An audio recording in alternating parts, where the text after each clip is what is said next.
Welcome back. So the South African Union of Students says the proposed amendments to the National Credit Act is a betrayal to the generation that advocated for free education in the country. The Department of Trade, Industry and Competition has submitted a draft proposal to allow student debt to be listed with credit bureaus.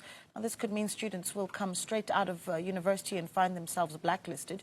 Meanwhile, EFF MP Sihle Lonzi has sponsored the Student Debt Relief Bill, which seeks to establish the Student Debt Relief Fund. He joins us now for more on this. Mr. Lonzi, a good evening to you. Thank you so much for joining us.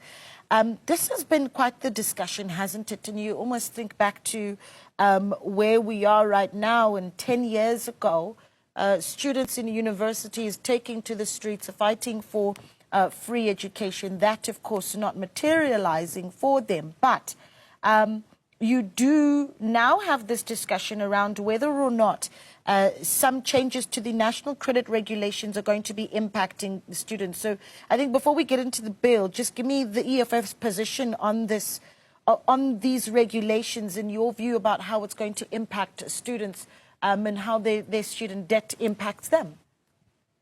Very good evening to you, Naledi, and the listeners and viewers at home. I think this is the greatest onslaught and attack on the youth of South Africa since the advent of democracy. The argument we make, and I mean, it's part of the reason why we bring about the student debt cancellation bill, is that already the system penalizes or punishes students for not paying their students' loans. Why?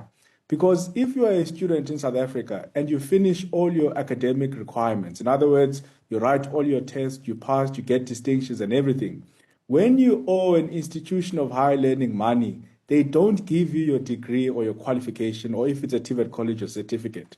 So already you are punished as a student for not paying back your loan, or rather your debt. Now, this government then says, on top of us not giving you your degree, we are now going to blacklist you.